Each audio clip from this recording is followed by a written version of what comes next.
श्री स्वामी समर्थ. श्री नवनाथ भक्तिसार कथामृत अध्याय 6. मच्छिंद्रनाथास कालिकास्त्राची प्राप्ती. बारामल्हार पवित्र स्थानी मच्छिंद्रनाथाने अष्टभैरवादिकांची खात्री करून देवीचा प्रसाद मिळविला. कुमार दैवत तीर्थ करून कोकणात कुडाळ प्रांतात अडूळ गावात येऊन राहिला. त्या गावाबाहेर महाकालिका दैवत आहे. त्या देवताच्या दर्शनाकरिता मच्छिंद्रनाथ गेला. ते कालिका दैवत अति खडतर असून शंकराच्या हातातल्या कालिकास्त्राची तेथे स्थापना केलेली आहे. त्या अस्त्राने पुष्कळ दैत्यांचा प्राण घेतला. म्हणून शंकर प्रसन्न होऊन त्या अस्त्ररूपी कालिकेस वरप्रदान देण्यास तयार झाले. तेव्हा तिने वर मागून घेतला की आजपर्यंत मला सांगितलेली सर्व कामे मी केली. आता मला येथे विश्रांती घेऊ द्यावी. मग तिच्या मर्जीप्रमाणे शंकराने अंबेची त्या ठिकाणी स्थापना केली. त्या दैवताच्या दर्शनास्तव मच्छिंद्रनाथ देवालयात गेला व त्याने देवीचे दर्शन घेतले आणि प्रार्थना केली की मातोश्री, मी मंत्रकाव्य केले आहे, त्यास तुझे सहाय्य असावे आणि माझ्या हातात राहून माझी कवित्व विद्या गौरवून वरदान देऊन तू उदयास आणावी. अशा प्रकारची मच्छिंद्रनाथाने केलेली प्रार्थना ऐकून देवी संतप्त झाली. अगोदर त्या अस्त्रास म्हणजे देवीस श्रम झाले होतेच, तशात ते मच्छिंद्रनाथाचे भाषण ऐकून अग्नीत तूप पडल्यासारखे होऊन तिला अत्यंत राग आला व ती त्यास म्हणाली की अरे नष्टा पतिता, मला फार श्रम झाले आहेत. असे असता मला आणखी दुःख देऊ पाहतोस.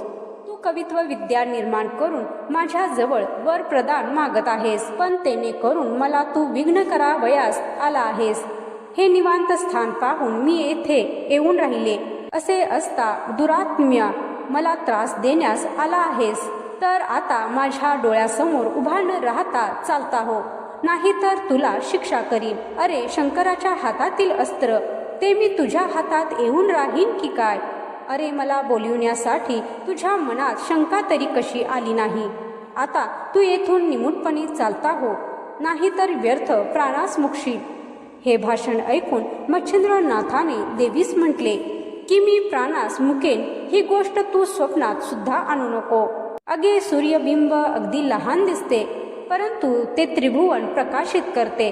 त्याप्रमाणे मी माझा प्रताप दाखवून तुला क्षणात वश करून घेतो पहा. तेथे अंबा म्हणाली, भ्रष्टा, तू कान फाडून हातात कंकण घालून व कपाळात शेंदूर लावून येथे येऊन मला भिववीत आहेस, पण मी या तुझ्या धमकावणीला भिणार नाही. अरे तुझी उत्पत्ती मला ठाऊक आहे. अरे बोलून चालून तुझा बाप कोळी, तू मासे मारून निर्वाह करावयाचा, ते सोडून का दिलेस? तुला दरिद्र्याला ही अस्त्रविद्या कशाला पाहिजे? तुला वाटत असेल की मी थोर प्रताप दाखवून भूतावळ वश केली, तशी ही देवी करून घेईन, पण मी तशापैकी नव्हे, हे तू पक्के समज. मी विष अस्त्र आहे. किंचित वाकडी नजर करीन तर सारे ब्रह्मांड पालथे घालून लोळवून टाकीन. तेथे तू मला कशाचा दिमाग दाखवितोस? तेव्हा मच्छिंद्रनाथ म्हणाला, देवी, मी सांगतो ते ऐक. बळी वामनाला मशका समान समजत होता, परंतु त्यालाच परिणामी पाताळ लोक पाहावा लागला. हे भाषण ऐकून देवीस अतिशय राग आला. ती त्यास म्हणाली, तुझमध्ये कोणता प्रताप आहे तो मला आताच दाखव.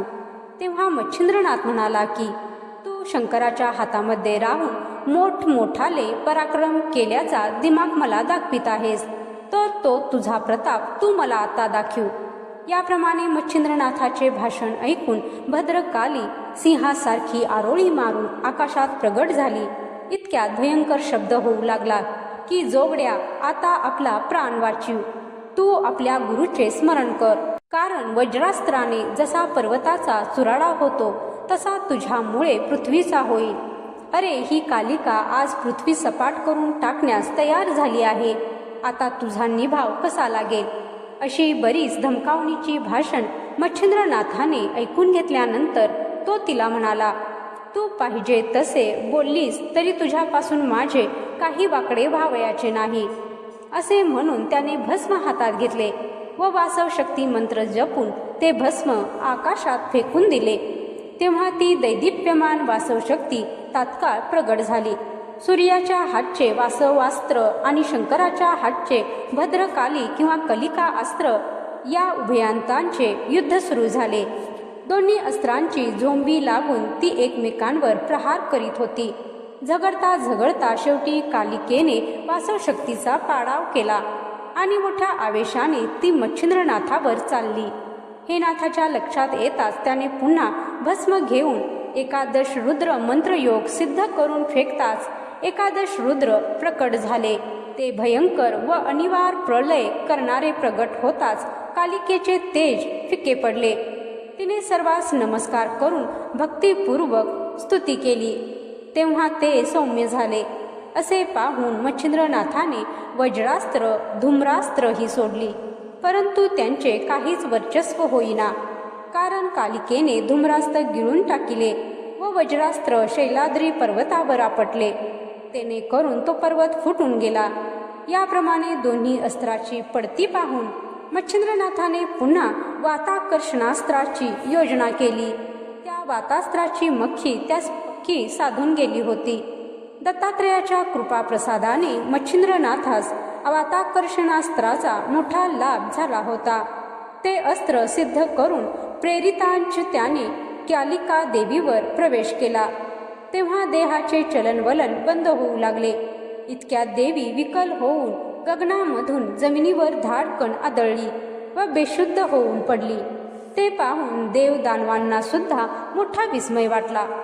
कालिकेचे प्राण जाऊ लागले. तेव्हा तिने शंकराचे स्मरण केले. हा प्रकार कैलासात शंकरांच्या कानावर गेला व हा सर्व खेळ मच्छिंद्रनाथाचा आहे असे त्यांच्या ध्यानात आले. मग नंदीवर बसून शंकर लगेच त्या ठिकाणी गेले. शंकरास पाहून मच्छिंद्रनाथाने त्यांच्या पायांवर मस्तक ठेविले. मग शंकराने त्यास दाही हातांनी पोटाने धरून कडकडून भेट दिली व प्रताप दाखवून अस्त्र जिंकल्याबद्दल त्याची प्रशंसा केली. तेव्हा नाथाने शंकरास सांगितले की बदरिकाश्रमास तुम्ही प्रसन्न होऊन दत्तात्रेयाकडून मला मंत्र अस्त्र विद्यादी सर्व शिकविले. तो हा सर्व तुमच्या कृपेचा प्रताप होय. त्यावर शंकराने म्हटले, तूर्त ते असो, तू प्रथम कालिका देवीस सावध कर. तेव्हा नाथ म्हणाला, तुम्ही आपला वरदहस्त माझ्या मस्तकावर ठेवा. असे ऐकून तुला कोणती इच्छा आहे म्हणून शंकराने त्यास विचारल्यावर त्याने मागणे मागितले की जशी शुक्राचार्याने संजीवनी विद्या कचास दिली त्याचप्रमाणे साबरी विद्येचे तू मजकडून कवित्व करविलेस तसा वर देऊन मला कलिकास्त्र द्यावे व तुझ्या हाती राहून कालिकेने जशी असंख्य कार्ये केली तशीच तिने माझ्या हातात राहून करावी व पुढेही मंत्रकार्यात तिने उपयोगी पडावे. असे जर मला वरदान द्याल तर मी निरंतर समाधान वृत्तीने राहीन. तेव्हा शंकराने सांगितले की तू कालिकेस जीवदान देऊन उठव. तिला मी सर्वस्वी तुझ्या स्वाधीन करीतो व मी देखील तुला सर्व प्रकारे अनुकूल आहे. असे वचन मिळताच मच्छिंद्रनाथ शंकराच्या पाया पडला. मग वातास्त्र मंत्र म्हणून भस्म फेकून वाताकर्षण अस्त्र काढून घेतले. तेव्हा देवी सावध होऊन उठून बसली व इकडे तिकडे पाहू लागली. तो शंकरास तिने पाहिले. मग ती झटकन येऊन त्यांच्या पाया पडली व प्रसंगी कैवार घेऊन प्राण वाचविले वगैरे बोलून तिने त्याची स्तुती केली. मग शंकराने तिला सांगितले की माझे एक तुझ्यापाशी मागणे आहे, तेवढे तू ह्या वेळेस कृपा करून मला दे. तेव्हा कोणता हेतू आहे म्हणून देवीने शंकरास विचारल्यावर त्याने सांगितले की माझ्या हातात तू बहुत दिवस राहिलीस, पण आता तू जगाच्या उपकारार्थ मच्छिंद्रनाथास सहाय्य व्हावे. हे माझे मागणे तू कृपा करून कबूल कर. हे ऐकून तिला हसू आले. ती म्हणाली, मी तुमच्या पायाची दासी आहे. असे असता आर्जव केल्यासारखे करून मजजवळ दान मागता हे काय? मला तुमची आज्ञा प्रमाण आहे. जिकडे पाठवाल तिकडे मी जाईन. मग तिने मच्छिंद्रनाथास बोलवले. तो येताच देवीने त्यास आलिंगन दिले व मी सर्वस्वी तुला सहाय्य आहे असे वचन देऊन तिने त्याचे समाधान केले. मच्छिंद्रनाथ व शंकर यांना देवीने 3 रात्री तेथे ठेवून घेतले. 4थ्या दिवशी विचारून शंकर कैलासास व मच्छिंद्रनाथ गदातीर्थ हरेश्वरास गेला. या अध्यायाच्या रोज पठणाने शत्रूवर मोहिनी पडते. शत्रू आपला दास होऊन सुतासारखा सरळ येईल. अध्याय 6 समाप्त. जय श्री स्वामी समर्थ.